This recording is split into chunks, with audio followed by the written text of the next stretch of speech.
우리 하나님의 말씀 보겠습니다. 다니엘서 1장 12절부터 21절 말씀입니다. 우리 한 절씩 교독하도록 하겠습니다. 다니엘서 1장 12절부터 21절 말씀입니다. 제가 먼저 읽겠습니다. 청하오니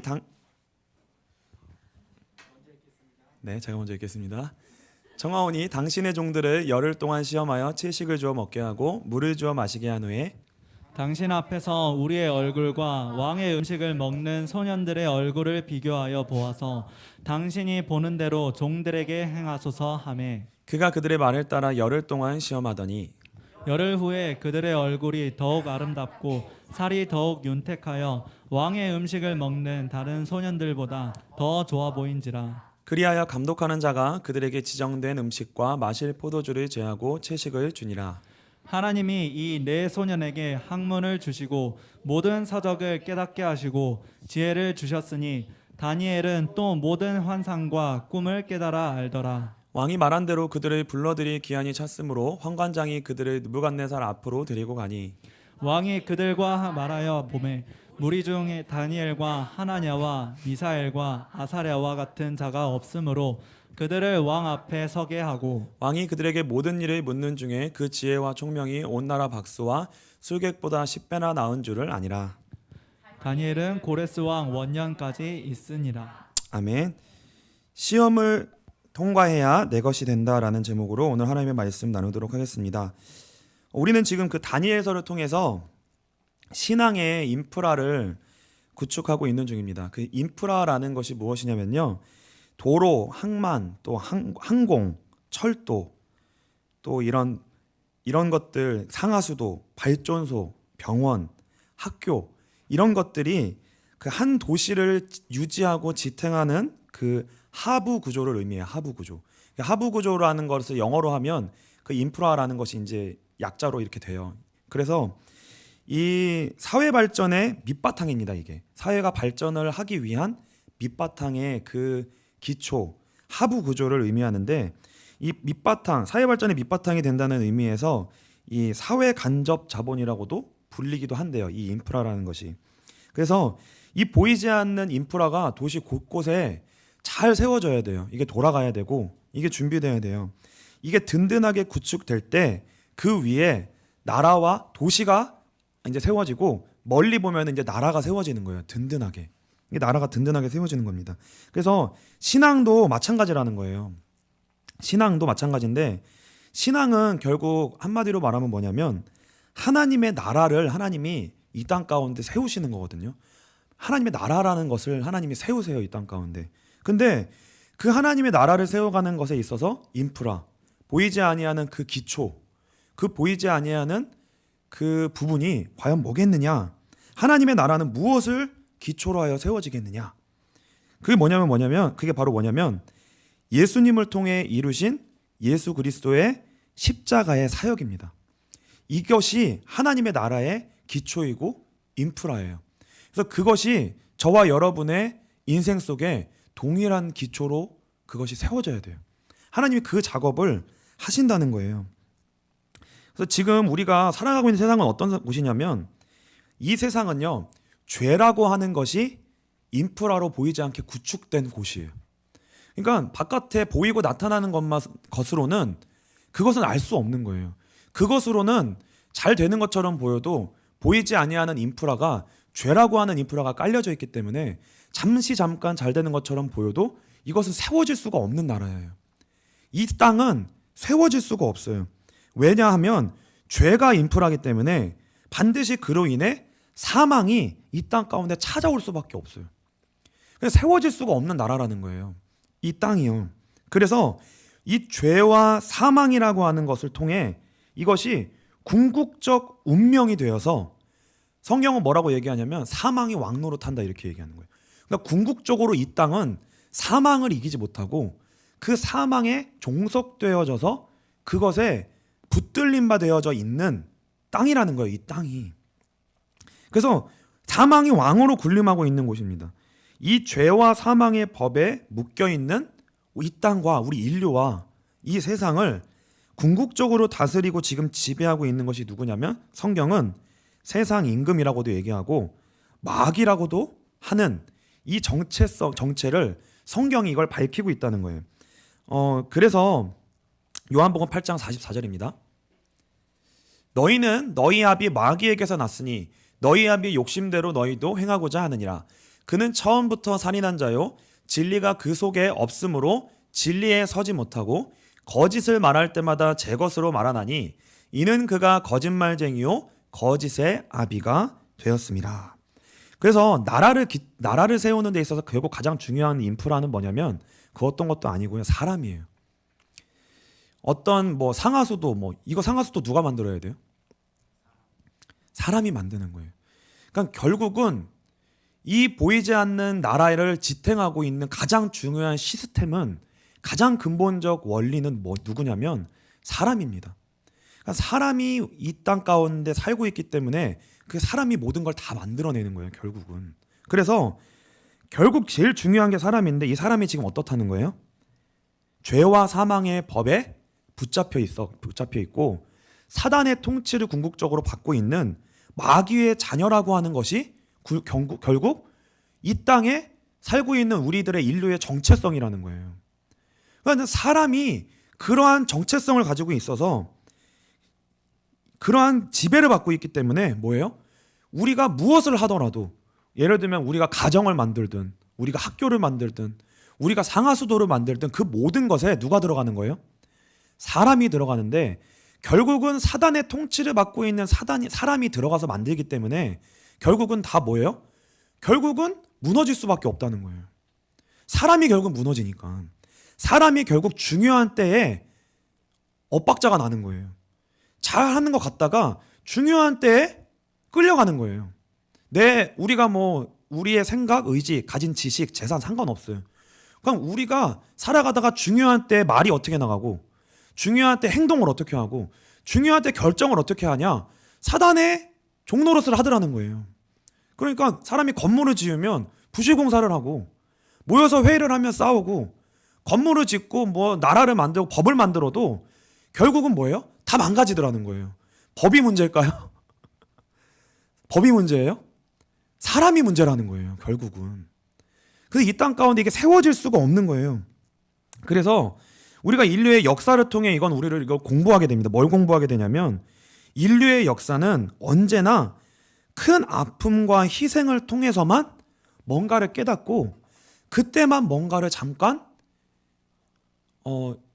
뭔가를 세워간다는 거예요. 여러분, 우리나라가 민주주의가 되기까지 그냥 이 민주주의가 됐어요? 그런 법이 없어요. 지금도 다른 나라는, 아직 민주주의가 안 된 나라는 지금도 뭐예요? 그 군사 정권과 독재하는 정권에서 고생하는 많은 희생을 보는 국민들이 결국 뭐예요? 희생을 해야 되는 거예요. 죽어나가야 돼요. 이 죽어나가는 것이 아니면 무언가 이 땅에 새로운 것이 조금이라도 잠깐이라도 뒤를 돌아보면서 뭐가 세워지지, 절대 이 세상의 역사는 좋은 것을 향하여 가지 않더라는 거예요. 계속 뭐예요? 전쟁이 끊이지 않아요. 우리나라 일단 우리나라가 하나님을 믿는 민족이 아니기 때문에, 종교가 기독교가 아니기 때문에 우리나라의 시조는 단군입니다. 어쨌든 우리나라의 시조는 짐승이에요. 아시죠? 여러분의 시조는 짐승이에요. 이게 지금, 근데 우리나라의 그 단군의 이래의 우리나라의 역사가 뭐예요? 전쟁의 고난의 역사였단 말이에요. 전쟁을 계속한 거예요. 그리고 외부의 침략을 계속 당했고요. 그뿐만이 아니라 우리나라의 지금까지의 역사를 봐도 정치인들이 맨날 싸웠어요. 전쟁에 나도 싸웠고, 끌려가도 싸웠고, 코앞에 전쟁이 나와갖고 다 이제 망하게 생겼는데도 싸워요. 그러니까 우리의 역사는 뭐냐면 싸움이고 전쟁이고, 우리의 앞에는 계속 죽음이 오고 있고 지금도 올 거고 계속 올 건데, 절대로 그것을 한 치 앞도 보지 못하고 그냥 우리의 앞에 있는 것에만 생각하면서 항상 싸우고 그것의 역사를 반복하는 게 인류의 역사였다는 거예요. 그래서 이것이 결국 보여주는 게 뭐냐면 우리 인류가 결국 죄와 사망과 사단의 통치 아래 우리 인류가 사실은 근본적으로 놓여져 있다는 것을 의미하는 거예요. 그러니까 우리의 본성 자체가 뿌리가 그렇게 우리의 뿌리에 그것이 놓여져 있는 거예요. 근본 문제가 놓여져 있는 거예요. 그것이요. 그래서 우리로부터는 절대로 구원이 시작될 수가 없습니다.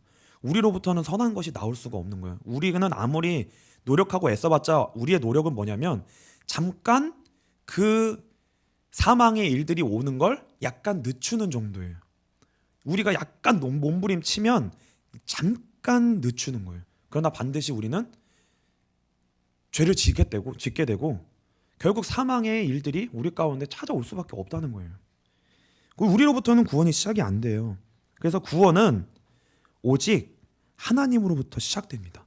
그래서 우리가 신앙의 기초, 이 인프라를 놓는 것은 뭐냐면 하나님이 계신다는 것을 우리가 거기에서부터 신앙의 기초로 놓는 거예요.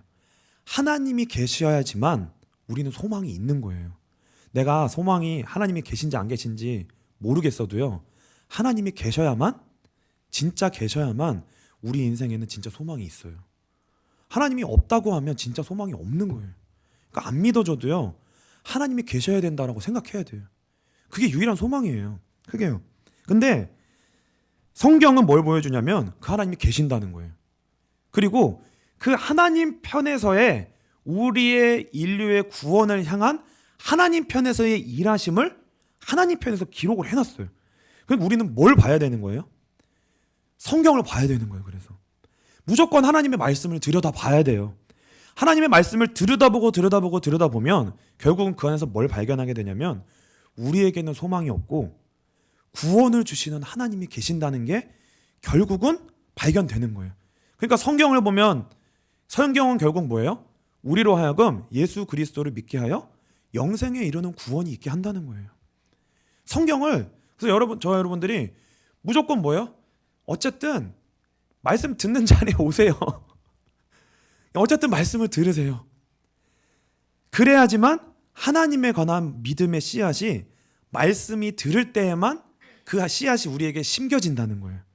우리에게는 그 하나님의 세계와 믿음의 세계가 우리에게는 없기 때문에 우리를 아무리 들여다봤자 우리 안에선 죄와 사망밖에는 나올 게 없는 거예요. 저와 여러분이 우리 하루 종일 여러분 한번 묵상해 보세요.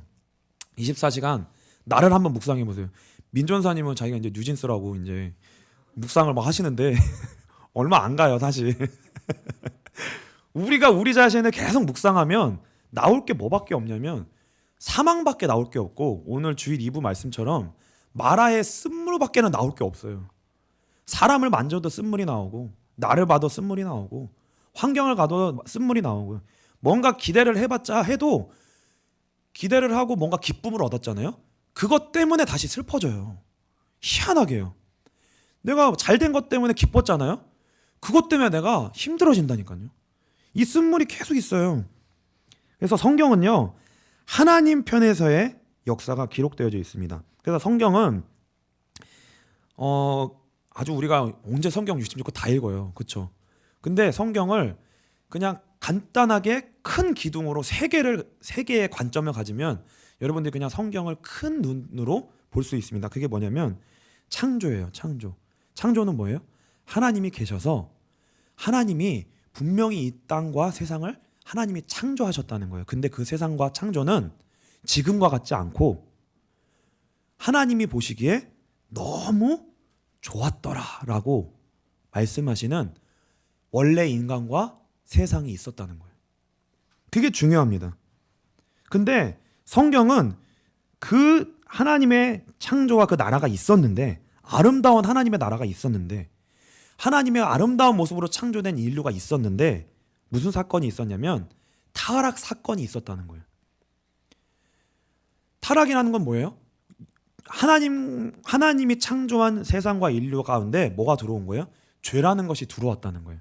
그래서 여러분이 그 사생대 같은 거 초등학교, 중학교 때, 고등학교 때 사생대 갔잖아요. 어디 가셨어요? 저는 과천 서울대공원에 갔거든요. 맨날 갔어요 거기로. 사생대회를 하면 항상 거기로 가서 그림을 그리라고 하는데 저는 어떻게 했을까요? 제출하기 한 10분 전에 그려서 내요.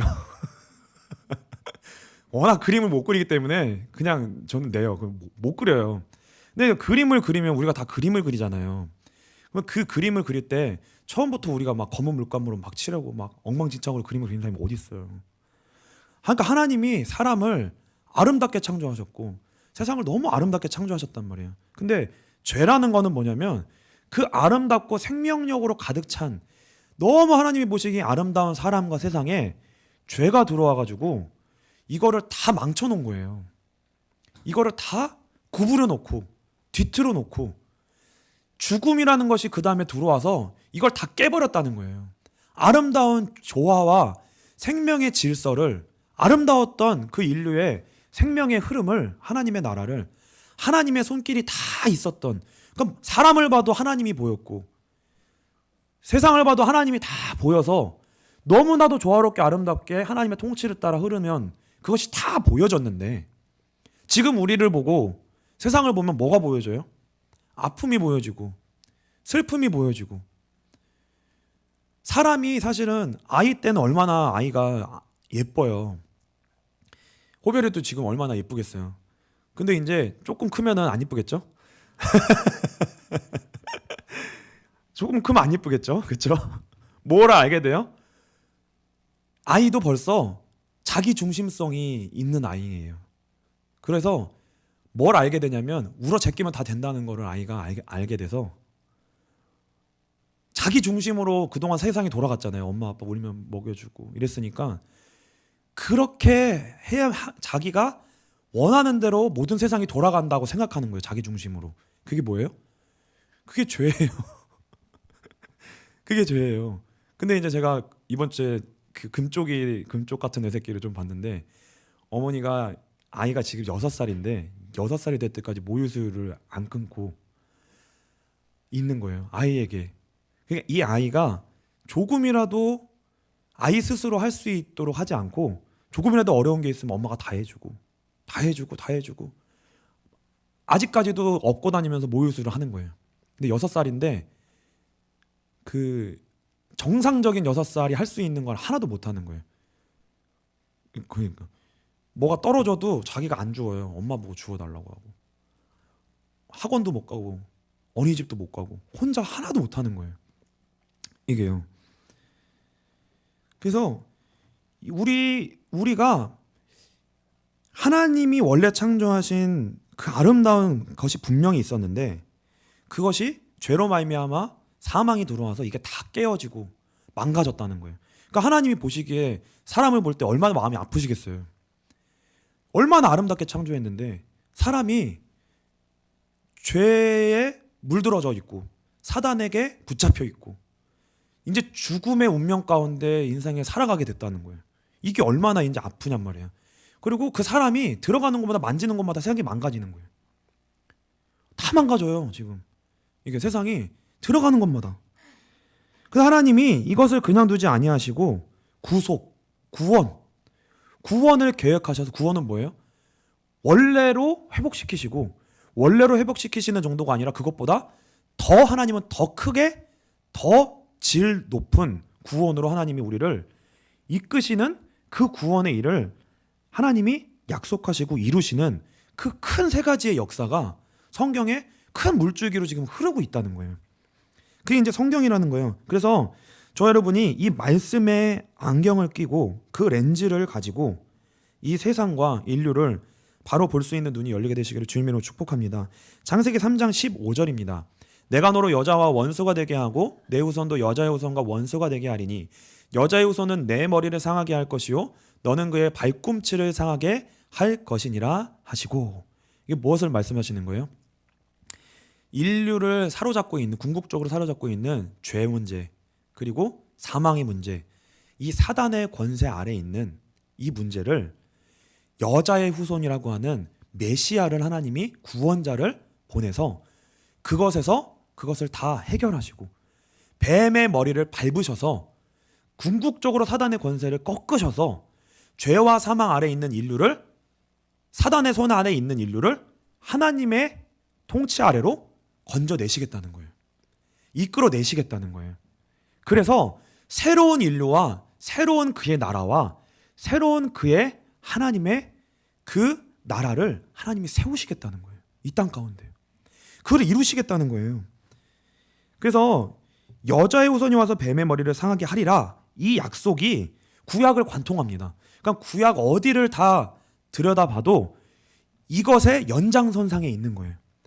이것이 씨앗이라면 이것이 조금 자라서 이 약속이 어쩔 때는 잎의 모양으로, 어쩔 때는 가지의 모양으로, 어쩔 때는 열매의 모양으로 다 나타나요.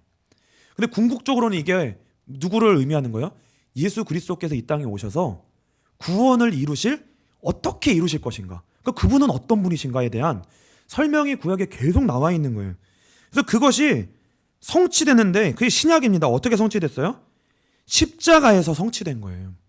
십자가에서 죽으시고 부활하심으로 말미암아 죄의 문제, 사망의 문제, 그리고 사단의 권세를, 이 인류를 자로잡고 있는 사단의 권세를 궁극적으로 어떻게 깨트리신 거예요? 부활이라고 하는 것을 통해 궁극적으로 깨트리신 거예요.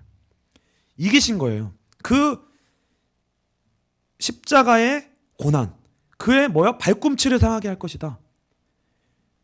이 인류와 죄와 사망과 사단의 권세가 결국 예수님을 십자가에 못 박게 했고 희생하게 했는데 그게 발꿈치에 상하는 희생이에요.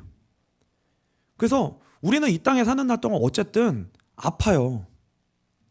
어쨌든 아픔을 피할 수가 없어요. 근데 그 모든 아픔을 예수님이 담당하시고 그것이 다 해결됐다는 근거로 그분의 희생이 우리를 위한 것이었다는 것, 우리의 전 인류의 죄와 사망과 사단의 권세를 깨트리셔서 우리를 건져내시기 위한 희생이여 대속의 죽으심이었다는 것을 하나님이 확증하셔서 그 증거로 뭐예요? 부활하신 거예요. 이 부활은 그래서요 분명한 증거입니다.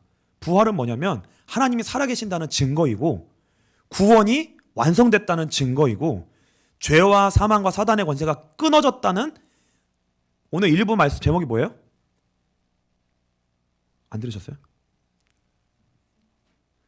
하여튼 속어로 머리가 깨졌다. 사단의 머리가 깨졌다. 사단의 머리가 깨졌다. 그래서 구원의 문이 열렸다. 다른 말로는 이 땅에 이제 하나님이 왕이 되시고 통치하시고 그 하나님의 나라가 이루어지게 되었다는 거예요. 예수님이 왕이 되셨으니까 이제 죄와 사망이 왕노릇하는 게 아니라 예수님이 왕노릇하고 생명이 왕노릇하는 그 하나님의 나라가 시작됐다는 거예요. 이루어졌다는 거예요. 그래서 부활은 궁극적으로 뭘 의미하냐면 사단이 이 땅에 세워놓은 그 궁극적 핵심 권력이 다 패퇴한 거예요. 죄와 사망이 쫓겨난 거예요. 부활은요. 왕좌에서 쫓겨난 거예요. 그리고 지금 예수님이 승천하셔서 보좌 우편 가운데 앉으셨습니다. 이게 우리의 실상이에요. 이게 지금 이 땅의 실상이라는 거예요. 예수님이 보좌 우편 가운데 앉으셔서 하나님 나라의 왕이 되셨습니다. 그래서 이제 우리한테 중요한 거는 뭐냐면 그 보좌 우편 가운데 앉으신 예수님께서 천상 통치를 하세요. 그러니까 하늘에서는 전쟁이 끝났어요. 하늘에서는 구원이 이루어졌어요. 하나님의 왕이 되셨어요. 근데 이 천상 통치가 이제 어디에 이루어져야 돼요? 우리가 살고 있는 이 땅에 이루어져야 되고 저와 여러분 각각의 인생 속에 실제로 이루어져야 되는 거예요. 이게 이제요. 실제로 이루어져야 되는 거예요. 근데 그 일이 어떻게 이루어지냐? 그 왕이신 예수님이 이 땅에 성령님을 보내주십니다. 그렇게 통치하세요. 그래서 그 성령님을 어디에 보내주시는 거예요? 성령님 어디에 보내주세요? 찍어보세요. 저와 여러분의 마음속에 보내주십니다. 그래서 하나님의 사역도 결국 뭐냐면 하나님의 나라의 인프라도 결국 뭐냐면 사람이에요. 저와 여러분입니다. 저와 여러분이에요. 그러니까 하나님의 나라가, 하나님 어디 계셔? 밖은 하나님이 살아계신데 왜 저렇게 그대로 돌아가고 어려움은 계속 일어나고 하나님이 계시다면 왜 이런 일이 일어나? 그게 아니라 하나님의 나라를 어디서부터 시작하시는 거예요? 우리 마음에서부터 시작하시는 거예요. 성령을 보내셔서 복음을 듣게 하셔서 성령을 보내셔서 뭐예요? 예수를 영접하게 하심으로 말미암아 죄사함의 은혜와 구원의 은혜를 우리에게 임하게 하시는 거예요. 하나님의 사람들을 모으시는 거예요. 부르시는 거예요. 구별하시는 거예요. 그렇게 하나님의 나라가 이 땅 가운데 이루어지기 시작합니다. 우리를 하나님의 성전 삼으셔서 우리 가운데 거하셔요. 그래서 한 사람 한 사람 사람이 교회입니다. 그리고 그 사람이 모인 곳이 교회예요. 그러니까 교회는 그냥 아무나 모이면 안 돼요. 그래서 분명히 어떠한 사람들이 모여야 되냐면 하나님이 부른 사람들이 모여야 돼요. 하나님이 구원한 사람들을 하나님 모으시는 거예요. 특별히 구별하시는 거예요. 그게 저와 여러분의 정체성입니다. 그 정체성이 여러분의 것이 되시길 주님으로 축복합니다. 그리고요, 이 교회 가운데서 그 부르심의 음성이 기쁜 소식이 여러분에게 들리게 되시길 주님으로 축복합니다. 그게 진짜 축복이에요. 사도행전 26장 13절로 18절입니다. 왕이여 종호가 되어 길에서 보니 하늘로부터 해보다 더 밝은 빛이 나와 내 동행들을 둘러 비추는지라. 우리가 다 땅에 엎드러짐에 내가 소리를 들으니 히브리 말로 이르되 사울아 사울아 내가 어찌하여 나를 박해하느냐. 가시체를 뒷발질하기가 내게 고생이니라. 내가 대답하되 주님 누구시니까. 주께서 이르시되 나는 내가 박해하는 예수라. 일어나 너의 발로 서라. 내가 내게 나타난 것은 곧 내가 나를 본 일과 장차 내가 내게 나타날 일에 너로 종과 증인을 삼으려 함이니 이스라엘과 이방인들에게서 내가 너를 구원하여 그들에게 보내어 그 눈을 뜨게 하여 어둠에서 빛으로 사탄의 권세에서 하나님께로 돌아오게 하고 죄사함과 나를 믿어 거룩하게 된 무리 가운데서 기업을 얻게 하리라 하더이다. 이 일이 지금 우리 가운데 일어나는 거예요. 하나님이 지금 이 일을 우리 가운데 하시는 겁니다. 그래서 저와 여러분이 지금 이 자리에 모였다는 것은 뭐냐면 본질적으로 저와 여러분의 인생에 이제 뭐예요?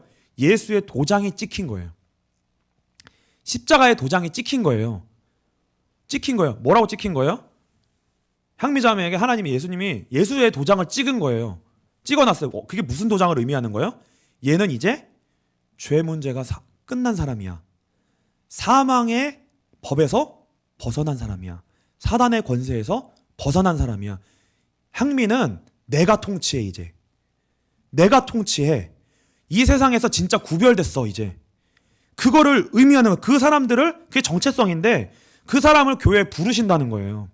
그게 구별된 거예요. 그래서 그 도장이 찍혀있는 정체성이 달라진 존재만이 뭘 할 수 있냐면, 언제 오늘 본문을 볼 건데, 이 정체성이 달라진 존재만이 뜻을 정할 수 있습니다. 정체성이 달라진 사람만 뜻을 정할 수 있어요. 그래서 이 뜻을 정한다는 것은 무슨 의미냐면, 이제 나의 통치자, 나의 생명의 주인은 오직 예수 그리스도이십니다 라는 고백을 우리의 신앙으로 고백을 해야 돼요. 이제 우리의 신앙으로 그 고백을 해야 돼요. 그 고백을 위해 뜻을 정하는 거예요. 그 고백이 고백되게 하기 위해, 그 고백의 의미로. 근데 그 일을 위해서는 반드시 뭐가 필요하냐면 세상의 유혹과 핍박이 필요합니다. 세상의 유혹과 핍박이 뭐예요? 우리가 하나님의 통치를 받는 자가 아니라 예수가 구원을 이룬 게 아니라 그것은 아무 힘이 없다라고, 아무 힘이 없는 것처럼 우리를 세상이 유혹하고, 아니면 그것이 아무 힘이 없는 것처럼 우리를 속이는 위협과 유혹이 이 세상 가운데 우리에게 있다는 거예요. 그 앞에서 뭘 고백하는 거예요?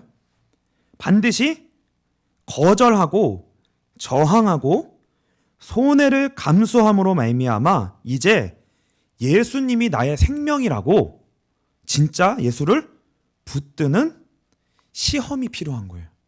그러니까 이것이 없이는 저와 여러분은 그 정체성을 진짜로 내 것으로 확인할 수 없다는 거예요. 그래서 여러분이 공부를 열심히 했잖아요. 근데 내가 지금 진짜 공부를 열심히 했는지 안 했는지 어떻게 알 수 있을까요? 시험을 봐야 되는 거예요. 그래서 시험을 보는 거는 누구를 위한 거냐면 못 본 사람 때리려고 보는 게 아니에요. 시험은 누구를 위해서 보는 거예요? 실력이 있는 사람에게 그것을 확인시켜 주려고. 너 진짜 실력 있는 사람 맞아. 봤지? 시험을 통과해 보니까 너 점수가 실제 90점이 나오고 100점이 나왔어. 왜? 그만큼 너가 실제로 공부했잖아. 근데 시험을 보기 전에는 뭐예요? 확인이 안 되니까 불안한 거예요. 그래서 어떻게 해요? 공부를 놓지 못하고 잠을 못 자는 거예요. 시험이 내일인데도 계속 공부를 계속 해야 되는 거예요. 근데 언제 안심이 돼요? 시험 결과를 받았을 때 이게 나구나를 안다는 거예요. 그러니까 우리가 지금 여러분이 아무리 예수님이 승리하셨습니다. 여러분은 하나님의 자녀입니다. 예수님이 진짜 예수 안에서 죄와 사망과 사단의 권세가 끝났습니다. 그래서 세상이 아무리 여러분들을 유혹하고 핍박하고 끌고 가도 죽지 않고 하나님이 거기서 여러분들 붙잡고 있기 때문에 건집니다. 하나님이 여러분 통치자입니다. 이렇게 설교를 하고 듣고 여러분이 지식으로 알고 있어요. 근데 여러분 그게 여러분의 것이에요? 아니면 여러분 계속 불안해요? 뭐가 더 실제 같아요? 세상 살면? 하나님이 안 보이고 복음이 우리에게는 너무나 인프라가 우리 안에 없는 거예요. 복음이 없어요. 안 잡혀요. 십자가가 의미가 없게 느껴지고 십자가가 사실인데 왜 나는 나의 삶에는 그것이 능력으로 나의 삶에 경험되지가 않는 확실한 느낌이 있어요. 확실한 느낌. 그리고 나한테는 안 열려. 나는 안 열려. 왜요? 너무 내가 볼 때 너무나도 확실한 현실이 있고 너무나도 확실한 나의 한계가 부족함이 있고 그래서 나는 안 열린다는 거예요. 내가 너무 그 확신이 큰 거예요. 그리고 내가 생각하는 수준에서만 생각해요. 이 정도니까 내가 이렇게밖에 안 되겠지. 그렇죠? 그러니까 우리가 진짜 하나님의 자녀이고 예수님이 진짜 승리하셨고 왕이시라는 것이 우리 것이 되기 위해서는 무엇이 필요하다는 거예요? 그래서 시험이 필요하다는 거예요. 그 시험. 그래서 우리의 삶의 현실은 그 예수를 사실적으로 붙들고 체험하고 경험하고 우리의 것이 되기 위한 최상의 조건입니다. 그 최상의 조건이에요. 이게 실제입니다. 그래서 여러분 여러분의 삶의 자리에서 이제부터 뭘 붙드셔야 되냐면 뜻을 정하시는 거예요. 그래서 문제가 오잖아요. 그리고 손해를 감수해야 될 일이 오고 우리는 어떤 일이 생기냐면 여러분이 신앙생활 하다 보면 양자택일에 자꾸 선택이 벌어져요. 돈 벌러 가야 되냐 예배 드리러 가야 되냐. 돈 벌러 가야 돼요 예배 드리러 가야 돼요? 향미자매 돈 벌러 가야 돼요 예배 드리러 가야 돼. 이게 양자택일에 자꾸 우리가 몰린다는 거예요. 근데 우리는 거기서 뭐가 가까워요? 뭐가 가까워요? 뭐가 더 현실이에요? 그러니까 예배에 잠깐 빠지는 거는 손해가 아닌 것 같아요. 그렇죠? 근데 근데 예배를 오는 거는 큰 손해를 감수하는 것 같이 느껴져요. 근데 왜 우리가 이걸 못 하냐면 예배를 드려서 손해를 감수하고 예배를 드리면 금방 눈에 보이는 결과가 우리한테 와야 우리도 좀 힘을 가지고 내고 그래 한번 이번에 감수하고 예수님 선택했더니 바로 이렇게 보증을 해주시고 이렇게 하시는구나 라고 하면 누가 예배 안 드리겠어요? 누가 그걸 시험이라고 하겠어요? 그렇죠? 누가 이 땅에서 예수를 좁은 문이라고 해요? 좁은 길이라고 하고 다 예수를 믿지 그러면. 그러니까 그 과정이 뭐예요? 그 과정이 진짜 예수가 예수되고 복음이 내게 복음되고 하나님의 살아계심을 경험하여 새로운 길이 우리의 삶에 열릴 수 있는 기회를 뭐예요? 하나님이 계속 주시는 거라는 거예요. 계속 주시는 거라는 거예요. 그래서 반드시 여러분의 방법대로 이 다니엘이 뜻을 정한 거는 이제 왕이 주는 음식을 거부한 거예요. 그리고 채식을 먹기로 한 겁니다. 근데 이거는 율법이 있었으니까 이 율법을 배웠으니까 율법이 거절하는 거는 요구하는 거는 거절한 거다. 뭐 이런 말도 있고 뭐 바벨론에서 주는 음식이 다 제사에 드리는 음식이니까 먹으면 더러워지니까 그래서 먹지 않기로 했다. 뭐 이런 여러 가지 설이 있지만 사실은 다 설득력이 없고 이 땅은 정한 율법대로 살 수 없는 곳이에요. 쉽게 말하면. 그러니까 정석적으로 여러분이 그 매뉴얼 있죠. 여러분 막 FM 있죠. 우리의 현실은 신앙생활의 FM대로 살 수 있는 곳이 아니에요. 그래서 예를 들어서 누구는 이렇게 살았더니 이렇게 됐더라. 그거를 FM처럼 모든 사람에게 적용해가지고 너도 이렇게 해. 그게 아니라는 거예요. 그게 아니고 여러분의 수준 속에서 최소한의 뭐예요? 여러분이 도전을 해봐야 되는 믿음의 도전을 해봐야 되는데 예수님이 진짜 승리하신 게 맞나? 그 예수님의 도장이 나에게 찍혀져 있는 게 맞나? 내가 죄사함을 받은 게 맞고 죄사함을 받은 게 맞았으면 뭐가 안 오는 거예요? 나한테는? 사망이 안 오는 거예요.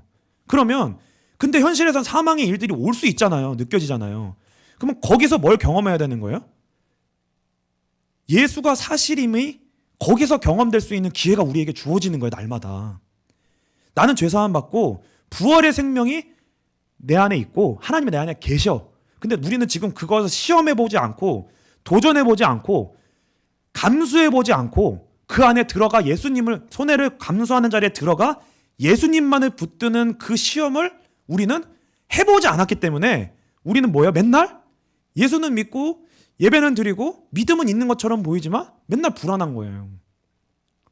그리고 맨날 힘이 없는 거예요. 문제가 오면. 맨날 문제가 오면 힘이. 그러니까 우리 눈앞에 있는 깡패가 더 무서운 거예요. 그러니까 법이 중요한 게 아니고 법이 중요한 게 아니라 우리의 그동안 살았던 경험, 우리의 느낌. 실제 와가지고 깡패가 와서 들이대는 거예요. 여전히 마귀가 와서 야 웃기지 마. 네가 무슨 하나님 자녀야. 그런 거 십자가 뭐 그 뚱구름 잡는 소리 하고 있네. 하나님 어디 계셔? 지금 네가 이거 안 하고 이렇게 하면 너는 그냥 이 땅에서 도태되는 거야. 망하는 거야. 네가 지금 뭐 하나님 이게 무슨 그런 세상에 나가서 그렇게 사는 사람이 어디 있어? 그럼 미친 짓이지. 정신 차려. 뭐가 지금 하면 주먹 매운맛 한번 볼래? 이렇게 해가지고 아픔이 오고 손해가 오고 힘들면 뭐예요? 우리는 뒷걸음질 친다는 거예요. 뭘 내려놓는다는 거예요?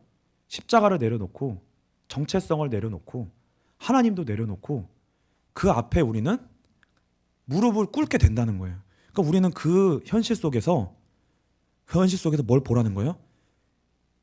내가 연약하여 그런 삶을 반복하지만 근데 분명히 뭐예요? 나는 하나님이 붙드시는 은혜가 있어. 이 은혜를 예배 때마다 자꾸 경험하시라는 거예요. 일단 먼저. 그 은혜를 계속 경험하세요.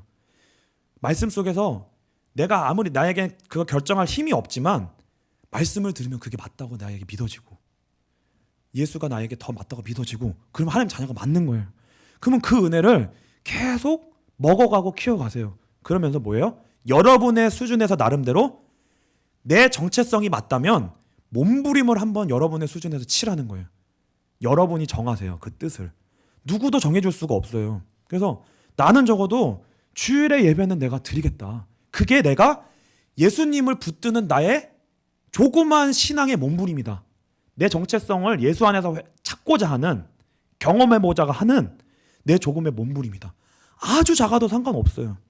근데 이 다니엘은요, 여러분 진짜 작은 거 한 거예요. 음식을 거절했어요. 그러니까 금방 뭐가 와요? 위협이 옵니다. 그러니까 환관장에게 은혜를 입어서 그래서 환관장이 마음을 좋게 열어줬어요. 하나님이 열어주셨어요. 근데 환관장도 두려운 거예요. 야, 네가 그렇게 했는데 채식을 먹었는데 왕의 음식을 먹는 다른 아이들보다 너가 얼굴이 안 좋아지면 내가 목이 날아나. 그러니까 유보를 해요. 근데 그 은혜가 어디로 흘러가냐면 여러분 보시면 환관장이 명령한 종이 있어요. 그 종한테 가서 다니엘이 얘기하는 거예요. 내가 열흘 한간 시험해 보겠으니까 그걸 확인해 보고 그 다음에 결정해 주십시오. 이게 얼마나 떨리는 첫 걸음입니까? 죽을 수도 있고 실패할 수도 있고. 근데 이게 뭐예요? 이 저항을 할 수 있는 거는 우리의 의지와 노력이 아니라 정체성이라는 거예요. 정체성이 우리를 그 자리로 가게 하더라는 거예요. 다른 길을 걷게 하더라는 거예요. 걸어보는 거예요. 얼마나 무서웠겠어요. 10일 동안. 이거 채식 한 번 먹고 거울 들여다보고 잘 비교해보고 아닌 것 같은데 어떡하지? 매일 그랬을 거예요 아마. 근데 10일이 됐는데 뭐예요? 그게 확증이 된 거예요. 그러니까 얼마나 이게 사실인 거예요. 이게 얼마나 사실적인 거예요. 그러니까 저 여러분 가운데 이 스릴 넘치는 신앙생활이 있어야 뭐가 있는 거예요? 예배에 생명력이 있고 힘이 있고, 이게 막 예배 올 때 이게 다 패배해가지고 힘 빠지고 오는 게 아니라 뭐가 있는 거예요? 나 말씀이 사실이 아니면 나 죽어요 하나님. 왜요? 진짜 그 시험을 하고 있으니까, 걷고 있으니까. 오늘 말씀이 내게 은혜가 안 오면 하나님의 사실인 게 아니면 저 죽어요. 그러니까 예배 어떻게 드리겠어요? 미친 듯이 드릴 수밖에 없는 거예요. 매달리는 거야 예수님을. 예수님이 진짜여야 되는 거예요. 복음이 진짜여야 되는 거예요. 그러니까 우는 거예요. 기도하고 복음이 사실이 아니면 저는 죽습니다. 이렇게 예배를 드리게 된다고요. 근데 그 경험이 되는 거예요. 삶에 예배 드리고 가면 삶에 경험이 되는 거예요. 안 살아본 삶을 사는 거예요. 하나님이 살아계신 걸. 그러니까 이런 삶을 살아야 우리가 신앙생활에 재미가 있는 거예요. 그러니까 시험이 있어야 된다 없어야 된다는 거예요? 그냥 대답하세요. 있어야 돼요. 있어야 되는 거예요. 그래서 그런 식으로 저와 여러분에게 만남의 축복도 그런 식으로 열려야 돼요. 그런 식으로. 어떻게든 안 열려요. 막 안 열리고 갈등이 있어요. 그 손해와 감수 속에서 뭐예요? 예수만 계속 붙들고 거기서 기다리고 우리 나름의 방식대로 인간관계에서의 하나님의 일하심을 기다리는 그러한 과정이 있어야 되는 거예요.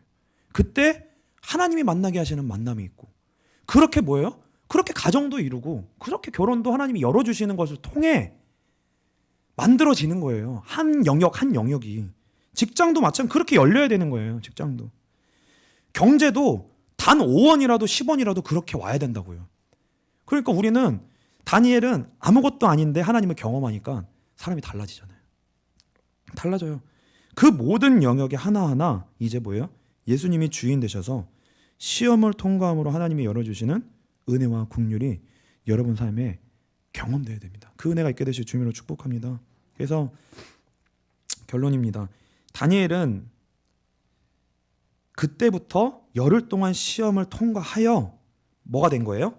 예수님이 살아계신 게, 나의 주인이신 게, 진짜 죄와 사망과 사단의 권세가 끝났고 하나님의 통치라는 것이 있다는 것을, 그것이 자기 것이 되기 시작한 거예요. 자기가 하나님의 자녀인 게 자기 것이 되기 시작한 거예요.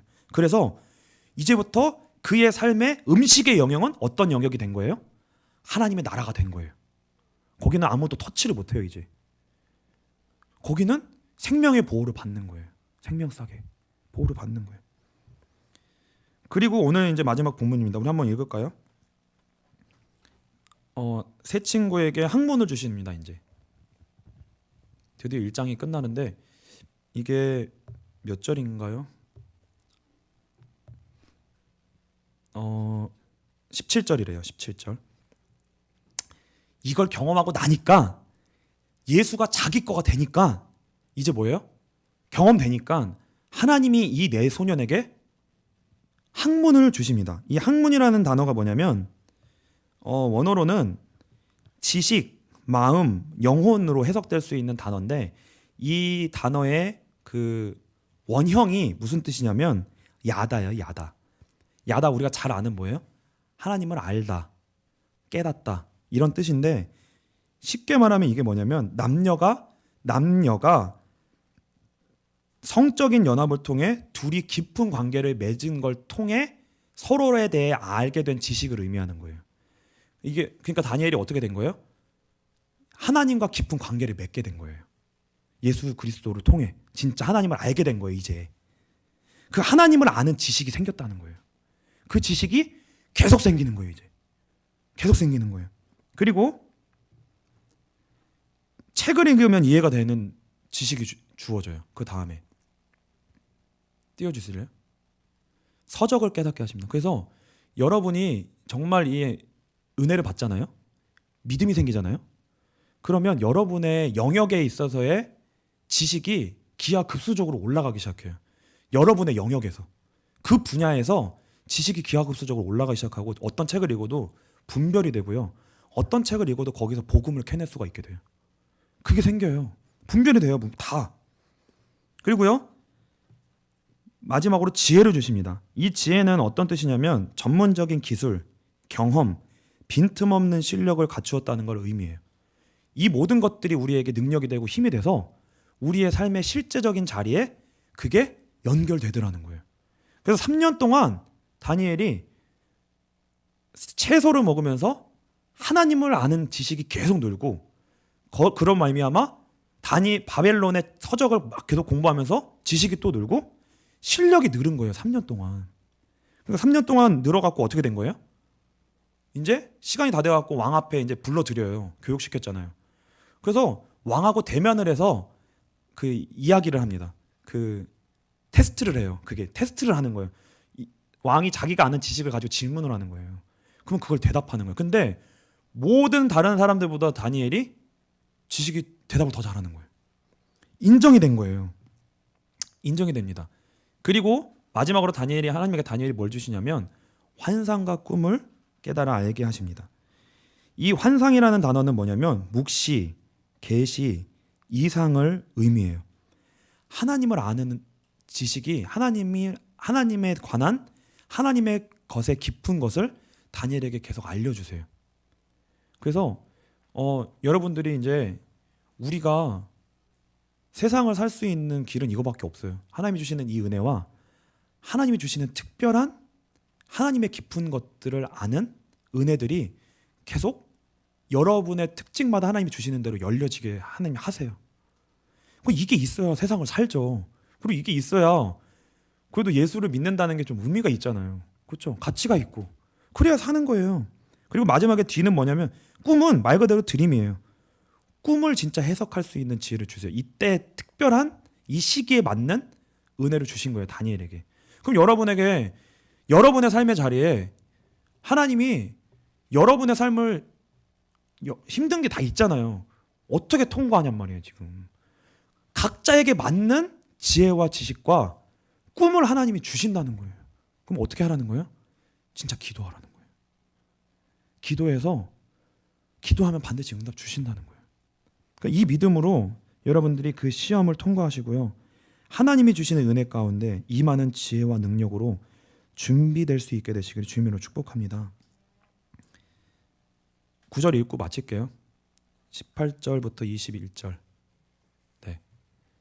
왕이 한번 같이 읽고 마치겠습니다. 왕이 말한 대로 그들을 불러들일 기한이 찼으므로 환관장이 그들을 느부갓네살 앞으로 데리고 가니 왕이 그들과 말하여 보매 무리 중에 다니엘과 하나냐와 미사엘과 아사랴와 같은 자가 없으므로 그들을 왕 앞에 서게 하고 왕이 그들에게 모든 일을 묻는 중에 그 지혜와 총명이 온 나라 막수와 술객보다 10배나 나은 줄 아니라 다니엘은 고레스 왕 원년까지 있으니라. 이 축복이 여러분들 가운데 한 걸음 한 걸음 시작되는 은혜가 있게 되시기를